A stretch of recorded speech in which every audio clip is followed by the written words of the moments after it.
2017, the Libertarian Union was formed. Finally, the average Joe Libertarian could find a thriving community of independent podcasters and content providers, all in one convenient location. At Libertarian Union, we'll always have the latest news, interviews, discussions, and even movie reviews. With hundreds of episodes and more added all the time, you'll always find something fresh at libertarianunion.com.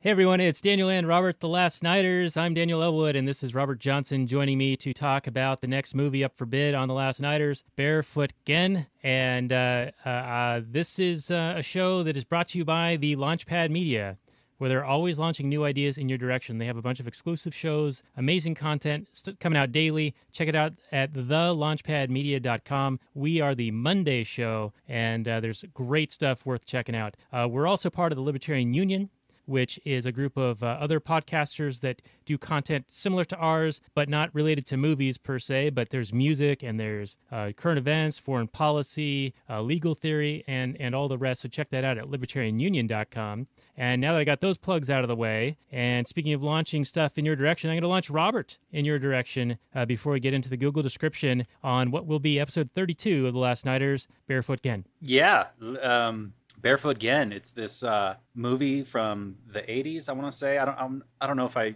recognize the animation house that did it, but these movies were, and there were a couple of them that came out, I want to say, well, at least this one and then Grave of the Fireflies, where this one was much more visceral, although both of them deal with, young children, essentially, losing their parents, losing their families, and not having anything to eat. And this is, you're talking about a war effort on the part of Japan. Japan is this tiny little set of islands, and they're taking on the United States, the Allied powers, and they put everything into this war effort, to so much to the point where they're just, robbing the population of everything to eat. It all goes to the military for them to eat, and the home people just, this is a clear case of when a government goes to war, they don't just go to war with the other nation, they go to war against their own people, robbing them and starving them to death. And you see that in this movie, you see that in Grave of the Fireflies, where they're just scrounging for anything to eat, where, a potato or an egg is like this incredible thing that they have and they found. It's like that, it's like Venezuela. It's like, Yeah, eating the zoo animals. Yeah. Yeah, so before we get too much further, why don't we do the Google information, and then we can get into our analysis, our real unconventional film analysis here on the Last Nighters show. So, Barefoot Gen came out in 1983.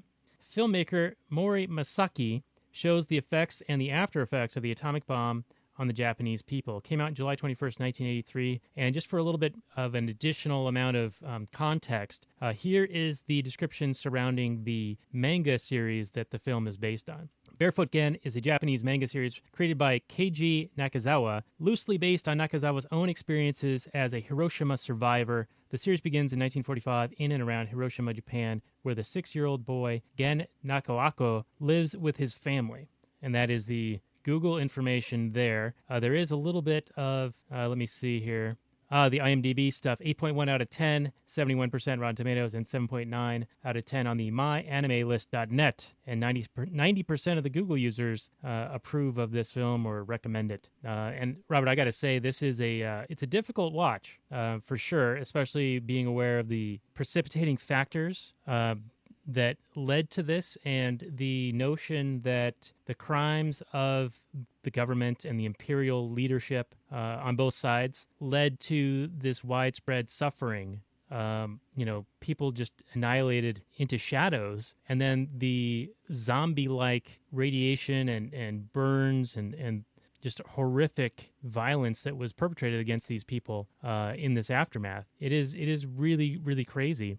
And it reminds me of the Battle for Liberty episode that we were talking about on a recent show, where the question of abortion and I think a rape victim was brought up, and his point was, in what society and in what morality would we impose the punishment on the innocent party? And I sort of see a parallel in relation to the decision to drop these bombs on women and children in civilian areas. Right. And although it's interesting, this idea of total war, I mean, you go back in history, hundreds of years and thousands of years ago, and what you basically had were these professional armies of mercenaries running around getting paid to go to war. And then, you also had, like the peasantry you'd raise up when you had like these landed serfdoms and that sorts of things, and like you'd have a lord and he would raise up a bunch of peasants to be like basically cannon fodder in his armies, but then you'd have like these landed knights.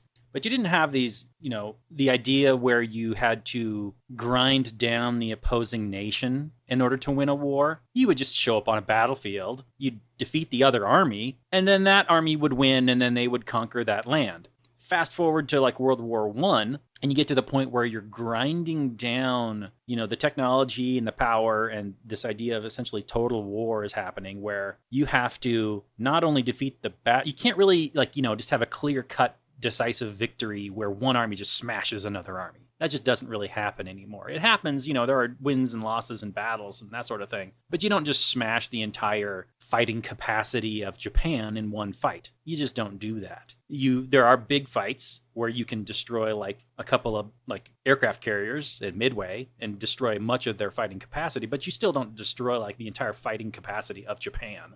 So you have to destroy, there's these battles of attrition where you're wearing down over years and years and years the fighting capacity of these nations, because you have, this great wealth of the nation. You wouldn't just wipe out the wealth and the power in one fight. You've got this industrial capacity of all these people and all this wealth brought forth by the Industrial Revolution and other things, and just the ability to fight. So on comes this idea of wiping out civilian populations, the manufacturing base, the people that are making the bombs and the bullets and other things like that, in order to significantly reduce the ability of a nation to carry out war. And man, it gets really sticky really quick, because you're dealing with governments, and at what point is someone culpable in a war when you're in a factory and you're building bombs, but you're just doing that to feed your family? But it gets really sticky really quick and really messy. And I mean, the Japanese are an amazing people, and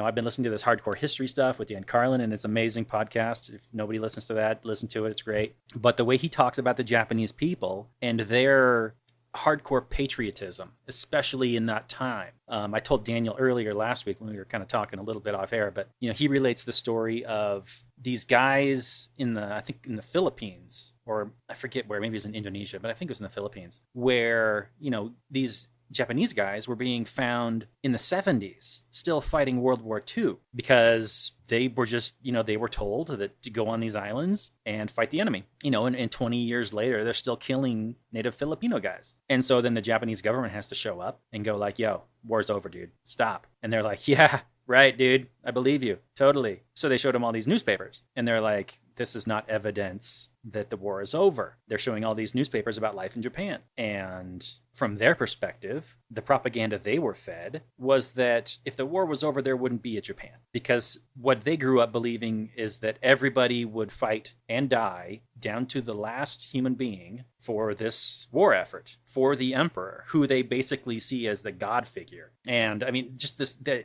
patriotism and the nationalism and the religion of the state is so hardcore in Japan. And, from my perspective, and especially you see this in the movie, you see the father who was like, man, screw this stuff. This war should be over. This war is unwinnable. Why are we still fighting it? This is just terrible. So as soon as there's one guy that says, no, this is wrong, this is immoral what you're doing against your own people. It's also immoral to murder, people outside your country, and all this kind of wars of aggression, of course. It's all mass murder. Well, inside the country as well. I mean, just murder in general is kind of bad.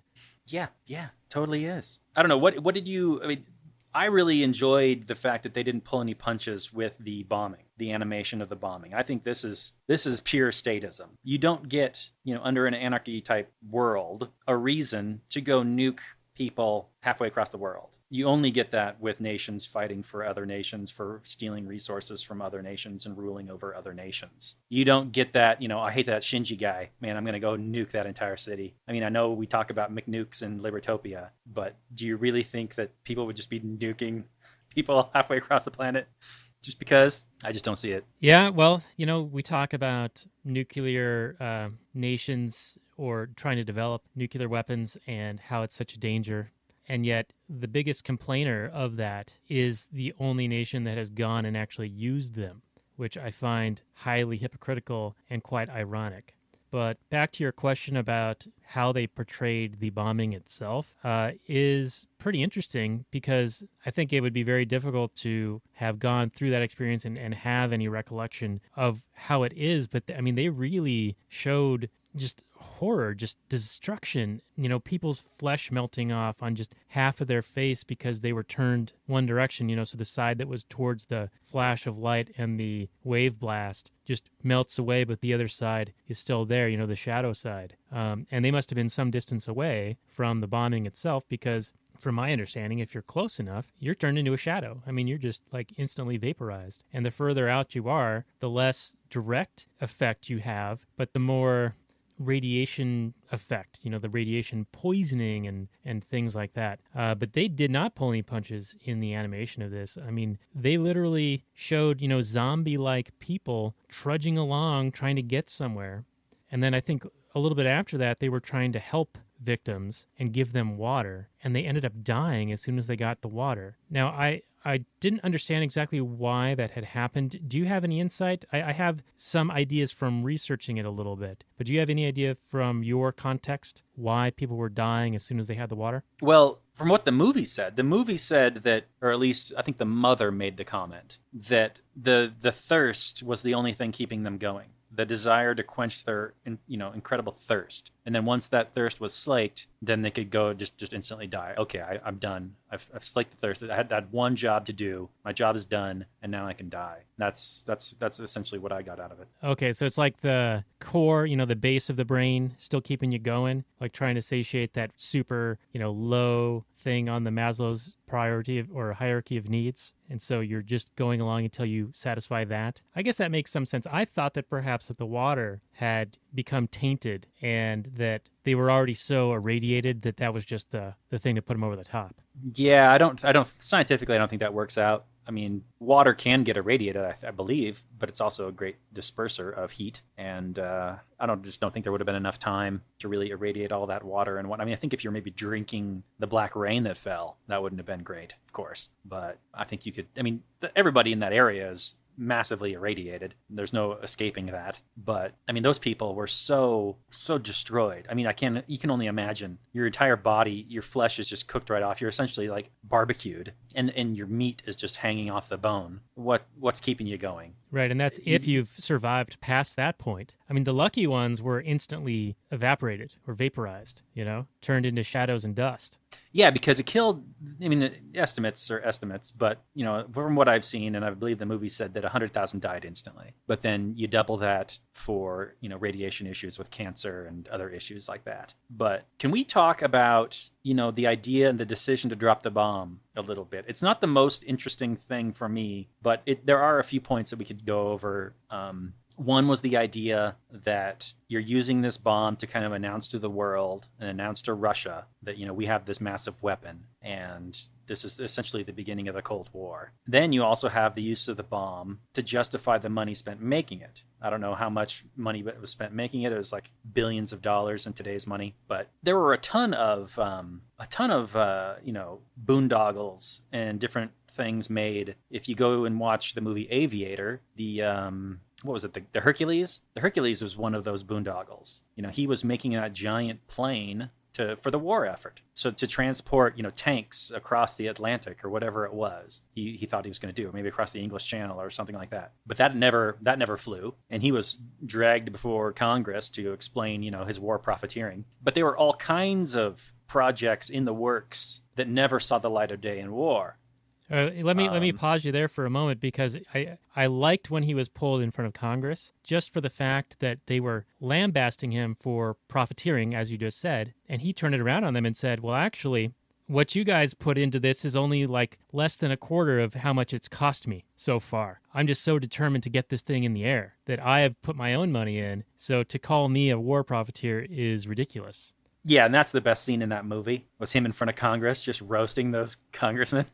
Basically talking about how, yeah, like you just said, you call me a war profiteer. Why am I the only one up here on this stand talking right now when there are far other people and during all kinds of other, projects that never made it, spending all kinds of money. Never mind the fact that, you're a manufacturer of goods, and you go, and the government comes to you and says, hey, can you build anything? And you go, yeah, we got some ideas. Here, we'll show you our ideas in like, a couple months. And then here you go. Here are our ideas. Oh, and they by the go, way, okay, they tell you, oh, whatever you were building, you can't build anymore because now we're on rationing and right. So we can only authorize you to build, X, Y, and Z as long as it goes to the war effort. So you're basically enlisted. You're basically drafted. And so then you go and say, okay, these are my ideas. I got this giant plane idea. I got this rocket idea. I got this big tank idea, and I got this other idea. And they go, okay, well, we'll take all these ideas. Okay. And so go, okay, great. Okay, I'll start working on them right away, and then I'll just need some money to get me going and blah, blah, blah. Well, the fact that he never brought them to term isn't necessarily any kind of hit on him. I mean, they were convinced at the time of purchase, at the time that they gave the go-ahead. So why weren't these, generals or congressmen or whoever's making these purchases also brought to task? Like, hey, why did you approve of these expenditures? He's like a guy, and I'm sorry, we're talking about the Aviator way too much here. We should be talking about Barefoot Gen, but this kind of applies. He's doing his best. He thinks he's a patriot, and he's doing his best to bring a product to market. Some of these products don't succeed. That's just the nature of the beast. That doesn't mean he's necessarily a criminal. Now, I wouldn't say that if you're making war arms today, I would say you're far more likely to be a criminal if you're selling these contracts to the government to perpetuate these war machines and that sort of thing. But we could go down that road if you want, Daniel. I don't know. Where do you want to take this conversation? Well, just one more point on this, because I think you were going to where, they spent all this money to develop all these weaponry, and they have to justify the spending. So that was one of the impetuses, not sure how to say that, but for using it. You've got this thing over here, you've devoted all these resources, and now if you don't use it, it's kind of like, well, why'd you build it? So it's one of those, if you built it, you kind of got to use it. And didn't Truman say that, hey, we built the thing, we weren't not going to do it, use it? Pretty sure he said something like that. That sounds about right. Yeah, and then some of the other precipitating factors, if we want to just kind of continue on with that theme for a little bit, was that Japan was clearly defeated. The ability to project their military out into the world had been diminished significantly. And so getting a surrender or a ceasefire was, from my understanding, certainly within the realm of possibility. It was on the table. But the U.S. demanded an unconditional surrender, which is almost unheard of up until that point. And all the Japanese really wanted was, as you'd said, that their emperor was a godlike deity figure to them. That was the one thing that they wanted to maintain, was to keep their emperor. And with an unconditional surrender that was demanded, that was not going to be allowed. So it was sort of like forcing the situation to become so catastrophic. And then also, another issue was Truman had inherited the presidency from FDR dying. And he was going up into a time of being elected for officially. And I think people are familiar with the very famous newspaper headline, Dewey defeats Truman, because it was thought that he was going to be resoundingly defeated in one of his later elections. He was not a very popular man. And so it was almost a political move to shore up his election bid in the lead up to the elections. I think that in 48 maybe. I don't have like the full details on this. The bomb was dropped August 6th, and then the second one on the 9th of 1945. And I think FDR had died, 4 or 5 months prior? So anyway, it was a way for Truman to be tough looking and electable. You know how they said that Trump wasn't presidential until he dropped bombs in Syria? Right. So yeah, there's a long-standing tradition in human history, I think, of allowing your opponent or your enemy to save face and not necessarily completely humiliate them. And when you do humiliate them, like the Allies did to Germany in the Treaty of Versailles in World War I, you essentially get like this armistice, instead 20-year armistice instead of like a true peace. And I know Japan hasn't then turned around and started World War III, but we've also had massive military occupation of Japan ever since World War II.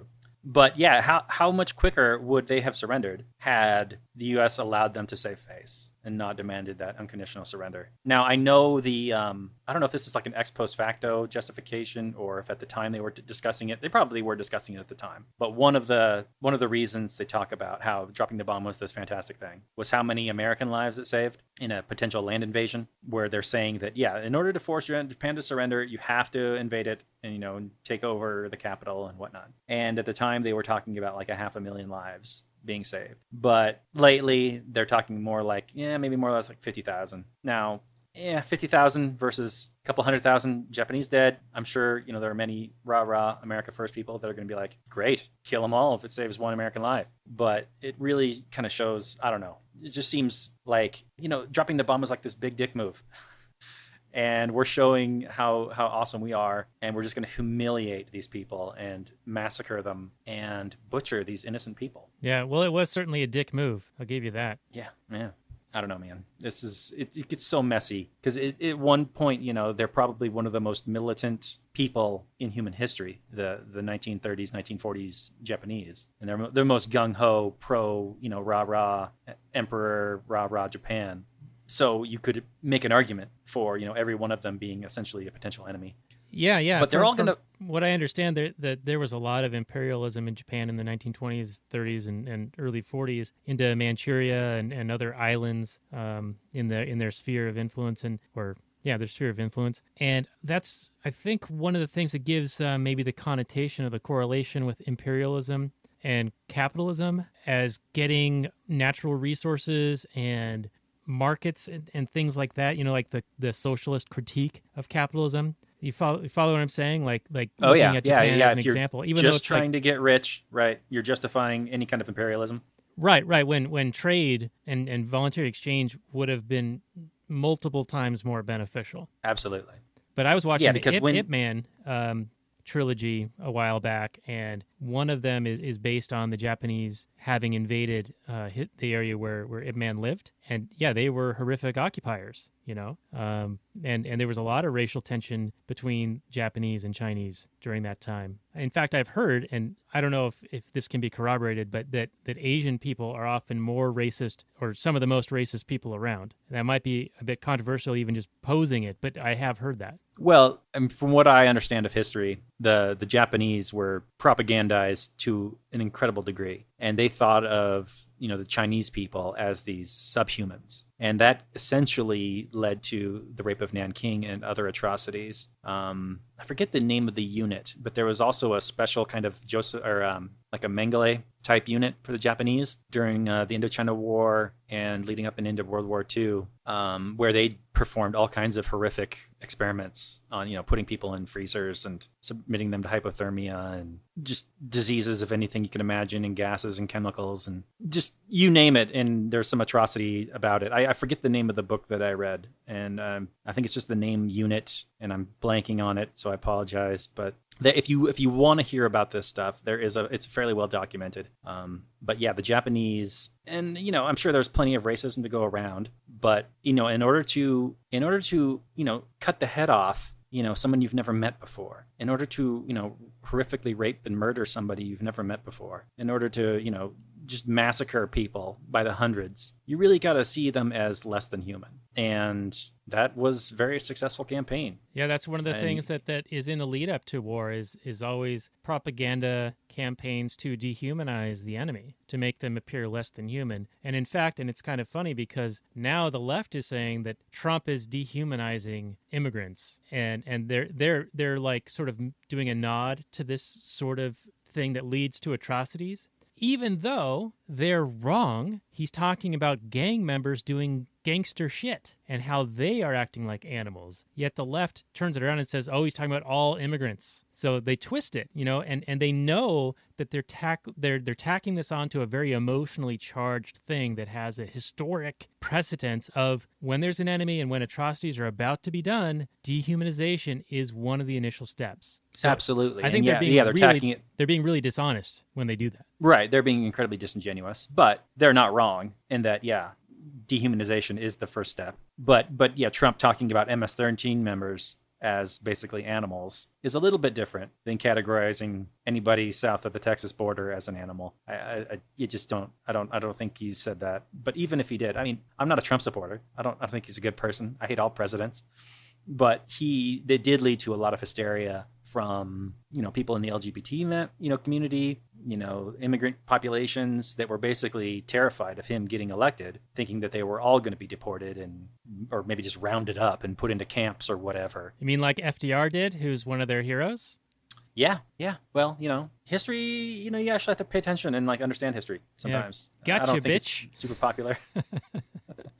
Anyway, this is a good segue here because, like you just said, we're no fans of Trump. We're no fans of any leader that is a political leader. And just because we're talking about some of the evils that the Japanese had done in Manchuria, leading up to World War II, but also Truman did a very horrific thing. Basically, this all boils down to statism and the belief in authority. So those are the issues that bring up all of these evils, right? You can't amass the amount of destructive capacity without this concentration of power in a state, in a monopoly, concentration of power. Yeah, I mean, people, think that corporations are going to, form death squads, but we use it as like a joke because the Walmart or the Coca-Cola death squads just aren't coming because the ultimate power in a free private property-based society lies with the consumer. And if you were to walk into a Walmart and there were a bunch of jackbooted thugs, like dressing you down and strip searching you just to get in there, I don't think you'd go there very often. Or if you read about in the news about them murdering a bunch of people, I think there would be some protests. I think there would be some boycotts. I don't think Walmart and all these businesses are at the mercy of the consumer, and you're just not going to see tyranny like this. You're going to get people whining about prices or about how their service maybe went up like a few dollars or something like that. You're not going to get wars where Walmart is going to war against Amazon, with bullets and bombs. You're going to get, price wars where one's going to undercut the other and everyone's going to get cheaper stuff. Yeah, there's a bunch of winners in that one. That's right. Yeah, you can be a winner at the game of life. All right, so let's veer this back to the movie a little bit. And earlier you had talked about how war abroad starts with war at home, war against the people themselves. They're stolen from via taxation and inflation. They are starved. There's rationing and ration tickets and rice lines, and people are suffering of malnutrition. And in the story here, the mother is pregnant and she's malnourished. And there's risk of her baby dying before she's born because the mother can't get enough food. And so the children, Gen and I forget how to say the younger child's name, but their mission is to go and get food. I can't help you. That's right. Yeah, and then, there's intermittent air raids that the siren goes off and people go to the bomb shelters, and then it's either, a reconnaissance plane, spy plane thing, but really nothing big. And they make note of this in the movie that there's been bombings in every major city nearby, but not here. That seems weird, right? Indeed, yeah. I didn't really quite get the significance of that, but I don't know if the Allies were saving Hiroshima or if there just weren't any military targets, but that was the case apparently. Yeah, I wonder if it was one of those, hey, this is still kind of experimental, so let's see what just this does versus having, carpet bombed it already like Dresden or what they'd been doing to Tokyo and other cities, Well, there was definitely, people maybe don't know this. I didn't know this until I looked it up, but there were actually 3 planes that day. There was the Enola Gay, which carried the main payload, which was Little Boy. And then there were 2 other planes, which were just reconnaissance, just taking pictures. And yeah, they were probably, they basically just were able to photograph, the mushroom cloud. But I'm sure that it was considered a testing site. I mean, they already detonated one in New Mexico, but this is their first real live fire test, and I'm sure they did want to just see what it could do, and they found out. Yes, they did. Yeah. Well, before we go to that, let's talk about the kids a little bit, because there was a moment where they wanted to go get a carp for their mother who was malnourished because they'd heard from the neighbor that carp's blood would be a cure-all, and so they went and stole a fish, and the old man who caught them beat the living crap out of them. And I was wondering if that was an outsized response to the aggression. What are your thoughts? Yeah, I mean, I'm tempted to say it's a cultural thing, but I can't. I have to look at it through my own lens. And I think there's far too many, cultural things that get explained away as well as just a cultural thing. You can't really complain or criticize it. Absolutely, you can criticize it. I think he could only, do what he could to get his carpet back. I don't think you can just sit there and just wail on these kids. I think he went. I think he went above, what was justified. He can do what he can to get his cart back, but you can't just beat the crap out of these kids endlessly. Now, I thought it was admirable that once they explained the situation, he was like, you know what, just take that fish and, take care of your mom. Because I think, maybe if they had just gone and talked to that guy to begin with, maybe he would have just given it to him. Here, our mom needs this food. She could die or she could lose the baby because she just doesn't have any food to eat. And he's like, well, let's go pick out a nice plump carp for you then. I mean, that might have been a totally different situation. We don't know. But I was really taken, and this is a very tearful movie for me. I mean, once the bomb hit, man, the waterworks are just going off for me. But especially later on when Gen, his father and his brother and his sister all die under this house fire, collapsing house. And he's now tasked with the weight of taking care of his mother and this newborn baby. And he's like, I can do it. I'm going to do it. I'm going to take care of you. And he's this kid. And he's like, I'm going to go out. I'm going to get a job. I'm going to go find food. And he does. He finds rice and he finds a job. And they even take on another kid. And it's a really strong emotional thing for me to see, this kid who never asked for any of this, of course, just, didn't ask to have to grow up immediately. But it's just like, it's on me now. I gotta take care of my mom. I gotta take care of my baby sister. So I just gotta do it. And he does it. And it's a real triumph of the human spirit kind of a moment. So I was bawling like a baby through most of the second half of this movie. I don't know how it affected you, but I thought it was just all really well done.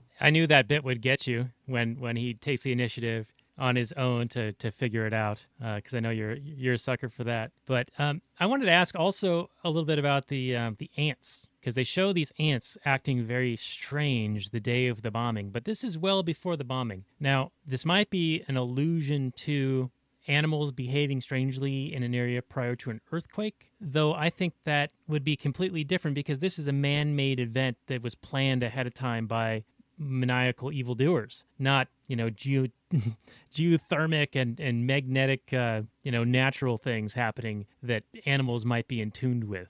Do you think that was just kind of thrown in there to be like foreboding, something like that? I was scratching my head at that. I did not. I mean, obviously it was some sort of, hey, these ants are acting weird and they portend ill things to come.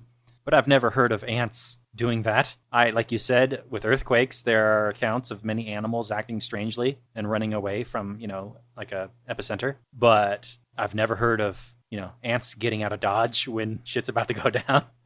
So I don't know. I don't know about that. That's a new one on me. I don't know if it really happened or if that was just made up. It was just a weird thing. I can't explain it. All right. Well, let's move on to the dad real quickly, because he did say some interesting things, and you sort of mentioned it earlier, but he thought that the war would be over soon and that it was all but lost. And then he says, this government is run by madmen, and now I'm treated as a coward and a traitor. But if more people were like me, it would be more honorable, something like that. And I wouldn't be surprised if you actually wrote it down verbatim. I did not, but I did appreciate those comments, especially at a time like this. I mean, this is all pre-internet, of course. It's you can imagine what the propaganda was like. Everything's going to hell, and you're losing all these battles, but you probably at the homeland you don't know about it. I mean, you're getting all these death notices. Probably you can't really hide that, but the losses probably aren't even reported on. So how much the people know about what's going on is questionable. And to be, anti-war and to understand that the war is unwinnable and that you're losing, I don't know if that's, a fair amount of hindsight on the part of the creators or not. But if he did know and he saw it, kudos to him. Not that it would probably be too hard to see, but there are clearly a bunch of other people that had swallowed the propaganda and believed that, in their immortal victory. Because really, like we'd mentioned before, Japan's ability to fight the war and prosecute a war was essentially zero at that point. They were a completely defeated people. They had very few weapons left. They had really no fleets or, really army divisions left. They had, supply problems all over. But back on the homeland, all is that, you don't have anything to eat. maybe there's some little tidbits here in the newspaper where you're getting some real information, but I kind of doubt it. There's probably just a ton of whitewashed war propaganda talking about the glorious so-and-so fighting the so-and-so, doing the so-and-so things. Well, yeah, like So we talked about in one of our previous episodes, you got to keep the morale up, right? The morale of the people and the morale of the soldiers and all of that. Otherwise, things kind of go to shit. And they actually make mention of how Japan High Command withheld information about Hiroshima from the public. So right, even after this happened, the rest of Japan didn't know about it. And then when right, and Nagasaki happened, then they finally surrendered after that. right, and even in the movie, there's that scene where after the emperor announced the surrender, and there's this family or these man and a woman are walking by the mother, and they're talking about how terrible it is that Japan surrendered. I mean, in the face of all this devastation, like their entire lives have been shattered, and they're still upset that the war is over. And at least the mother's like, why couldn't it have been like a couple of weeks ago?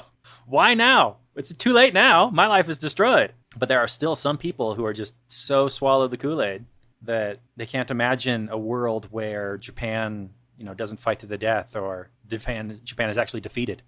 Yeah, and I can't really get into the mindset, and I think it is a bit cultural. I think in a very general sense that Asian peoples are a bit more tending towards collectivist ideas and thinking, sort of like groupthink, or that the glory of the masses are embodied by the leadership and things like that. But I can't really speak too much to it, but that's just sort of like the stereotype that I have. And I don't think stereotypes are necessarily a bad thing. They're like shortcuts of information until you have enough information to make a more defined assertion of the situation. But that's just kind of the how I read it just in general. And I'm wondering if that is changing now, or if it's still part of the culture, and if it's shifting around at all. I feel like Americans have always, well, always is a tricky word, but the generalization with Americans is they're rugged individualists. And it seems to me that there's a trend, especially on the left and the statists in general, to become less and less so. Well, you're not wrong. There's definitely a trend to be more and more socialistic, and you see that with trends in the popularity of people like Anastasio Cortez and Bernie Sanders, and these, the success that they're having with this democratic socialist crap, and the idea that, I forget the polls, but there are a lot of millennials that see socialism as favorable, and that's, part to do with all the Marxist professors and the crap like that, and the, lack of basic understanding of basic economics. But I don't think you're wrong in saying that if you're talking about general broad strokes, that Asian peoples tend to be more collectivistic. But that's not to say that any one individual is going to be any less individualistic than any other Western individual. We're just talking in broad strokes here. I do know that the family, in the traditional family sense in Asian cultures, is a very tight-knit unit where, you'll have an entire family essentially under one roof, and they will take in and take care of their aging grandparents and parents, instead of, what we do, where we kind of like warehouse our elderly in like homes and keep them away from us and that sort of thing. Not to say that we don't take care of them, but we tend to not necessarily like live with crazy granny as much as like an Asian family would. So that's a great thing, celebrating the family unit as a unit of support and cohesion and that sort of thing is, I think, a fantastic thing. But I don't know if the continent of Asia, is there something about the continent of Asia that tends towards communism? You got North Korea, China, Russia. These are places where communism has really been able to take hold over the past 120 years, and I don't know if there's something about it as to why. I really don't know if it's the people, the culture, or just the events as they occurred. I don't know exactly. Yeah, it's interesting to ponder, and I wonder if we're interested enough to dig into it further on ourselves. I know my plate is pretty full, just in general, but it is an interesting question. Now, I think we're running a little bit low on time, so I want to see if we can steer back to the movie a little bit and try to button up Barefoot Gen a little bit, and then perhaps speak a little bit about the Graveyard of Fireflies if you've watched it recently, because I feel like it's a pretty strong companion piece to Barefoot Gen. Well, it's been a time. I've watched it, but I want to say it was a couple of years ago. So if you've watched it recently, I'm sure you would be able to speak more to it. The main thing I remember from the movie is there's like a young boy, like a teenage boy, and he's got this young sister he's taking care of, and they have to live in a cave, and they're just getting food where they can and struggling to survive. Is that basically what happens? Yeah, that's basically what happens, and it's a different side of the story in that they're in a city that is just bombed periodically, just with smaller bombs. But they're still suffering under the total war effort, the war at home, so that war abroad can be prosecuted. The rationing and all the rest. And so I think their parents die in one of the bombings, and so they move to this cave. And the sister doesn't get enough food, and she starts getting very frail and very sick. And essentially, it's just illustrating how much suffering goes on, even when you aren't a direct recipient of incendiary devices. If you're not directly being bombed, you're still suffering. And the sister ends up dying, even after the older brother is able to procure some food for her. As soon as he gives her the food, that's like her final moment, and it is incredibly sad. Yeah, absolutely. Yeah, if you get to know those characters, I mean, and these are just tiny little vignettes of stories that happened all throughout Japan and all throughout countries all over the world where nations go to war against other nations for bullshit reasons, and they end up murdering their own populations. And you get the hardcore defenders even within those populations, like even as they're being starved and even as they're struggling to just find a few calories to put into their mouths, they're still praising the emperor and praising the military and all these people that are bringing about your destruction. It's I understand the pack mentality, the tribalism, where go rah rah us. These are our people, they're defending us, that sort of thing. But how do you? I mean, Japan fought a war of aggression, straight out, flat out. I mean, yes, at the peace treaty where the U.S. kind of presided over the peace between Japan and Russia around the turn of the century, right before the World War I. There was some serious resentment on the part of Japan, but because they didn't get a whole bunch of like resources, what they saw is basically they claimed Manchuria, kind of like Hitler's like Lebensraum, like we need all the wheat in this area, so we're going to say that this is Japanese area, and we're going to go there and we're just going to claim it, and we're just going to basically just take all this wheat and all this food, and we're going to get all these other resources, and we're just going to take all this stuff. Well, of course that's all immoral, and they're attacking and aggressing against peaceful people. But then, and I don't know if we want to get into this. This is probably towards the end of this episode, and we should probably wrap this up. But, leading up to World War II, the United States basically strangled Japan. And through all kinds of like embargoes where, Japan basically, I don't want to excuse Pearl Harbor. I don't want to say that, the attack on Pearl Harbor was inevitable. But if you're interested in this sort of thing, you can definitely look into it. There's a lot of information saying that the attack on Pearl Harbor was known, that it was kind of incentivized, and that the United States was just looking for an excuse to get into the war. But anyway, I mean, there's the old slogan that when goods don't cross borders, bombs and bullets do, and I think that's a case leading up and getting the United States into World War II. Anyway, let's talk about this movie. Is there anything else do you want to talk about? With Graveyard of the Fireflies or Barefoot Gen before we provide our final final wrap-ups, thoughts? I think we can kind of loop it up in with our final summary and review. And I would just suggest, and this will be mine, that both of these movies are definitely worth watching. And this is the time of year where it's the anniversary of the bombs being dropped on Hiroshima and Nagasaki. And so maybe it's a good time to watch these movies. They're both available on YouTube, and I think you can buy DVDs or Blu-rays on Amazon, and I'll post links to those on our show notes page, which can be found at lastnighters.com/32. But just in general, these are very emotionally draining films to watch. They are, anime, like manga-style cartoons, but the subject matter is very, very dark, and the depictions of the horrific violence of the bombs themselves is just a sight to see. I mean, it is just horrific.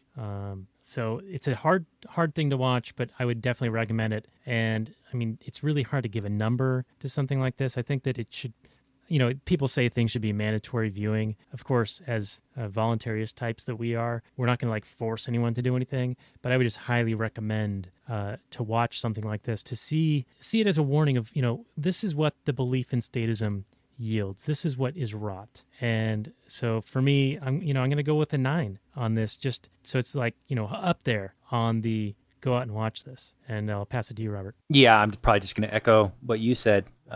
This is like I want to show this to everybody that, believes in like statism and like the belief in authority. Like this is what you get. The horrific human toll. And this is just the visible stuff, not to mention the unseen, the stuff that could have happened or would have happened had not all these resources been wasted, all this manpower been wasted. There's that movie Infinity War, where Thanos is like, we need to wipe out half the population of the universe so that the other half of the population doesn't suffer from all these, lack of resources.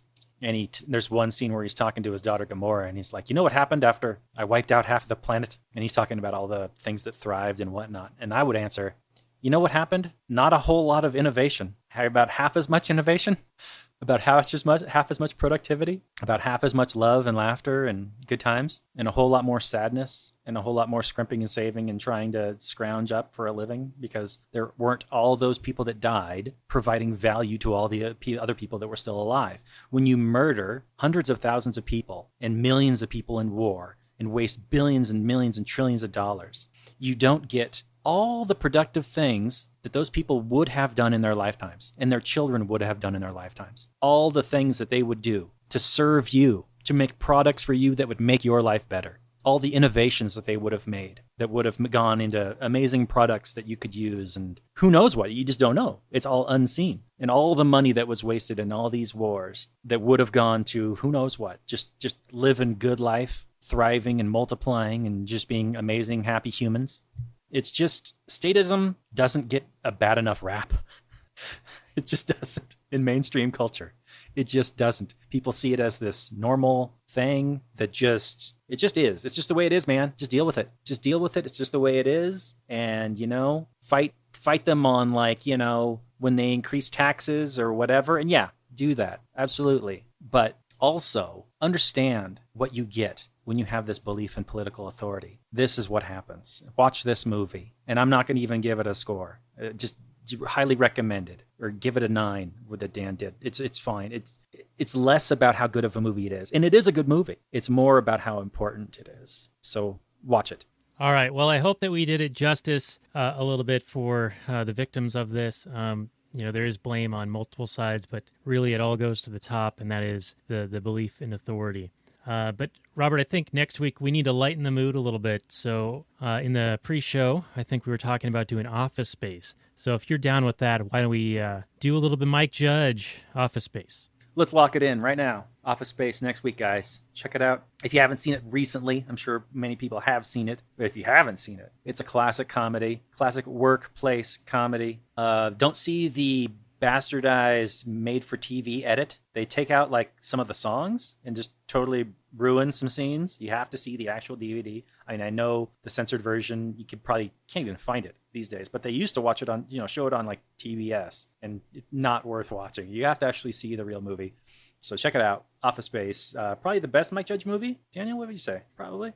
Well, Idiocracy is pretty good, but yeah, Office Space is right up there. I mean, he had a couple of dingers there. And speaking of 9s, which was the rating we gave to the movie tonight, check out Channel 9, Peter Man. They're showing boobies on Channel 9.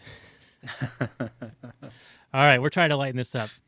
All right, and I was thinking about, we've got that Google Doc of the episodes and movies and things like that, and I think maybe we should resurrect that and sort of plan a little bit more, plan out a little bit more. I already know Last Nighter's 88 needs to be Back to the Future. And then... Oh, right, yeah. As we were discussing, V is for Vendetta needs to be the first episode in November, roughly. I think there was a Halloween episode we talked about doing based on, I don't even remember now. Oh, Shaun of the Dead.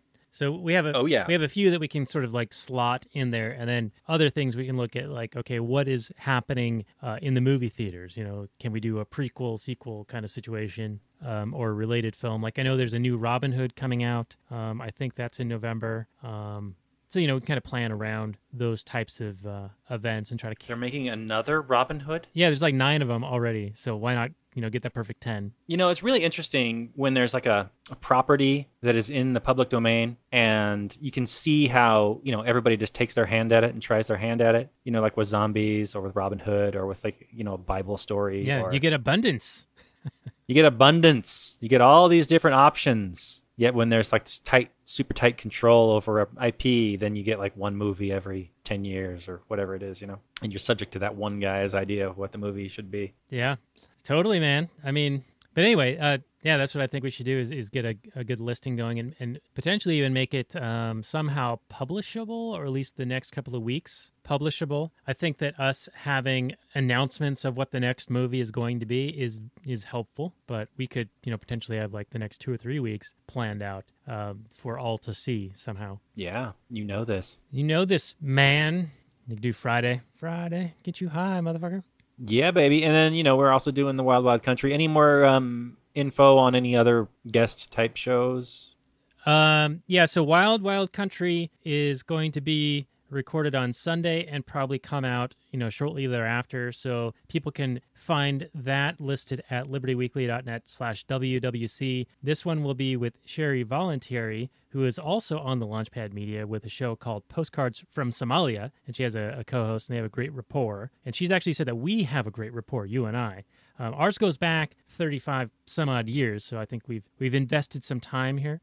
But anyway, she was in a cult for about that amount of time. Well, I think 20 some odd years. But she'll have a very interesting perspective to bring to the analysis of the 5th installment of Wild Wild Country. And I think Patrick McFarlane, the actual host of the Liberty Weekly podcast, will be on for that one as well. So that should be a lot of fun. So look for that at libertyweekly.net/WWC. Very cool. I know I've got a couple burning questions for Sherry about her time in her cult. I'm really interested to hear what her life was like, what her life was like after she left. Was there pressure to stay? What was that all about? Because I know there's there's the whole ostracism angle. A lot of times when you're in a cult and you leave the cult, I mean, I've seen like, going clear, the Scientology. I mean, once you leave, like those people like disown you. They will not talk to you. You're persona non grata, which is really strong, and it keeps people in the cult because we're social beings, and ostracism is a powerful tool. And so I want to hear all about that story. I think it's gonna be a really interesting show. Agree. Circle gets that square. Yes.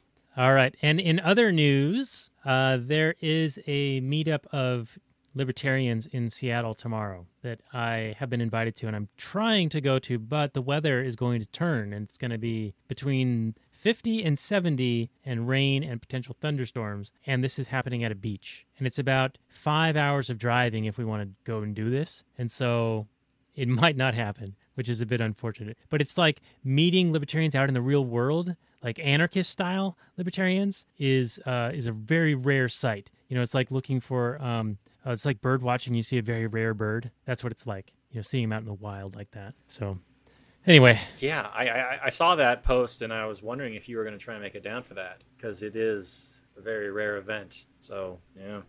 Yeah. So anyway, we'll see if that can happen. It's looking a little iffy at the moment. I'm in the little group chat trying to figure it out.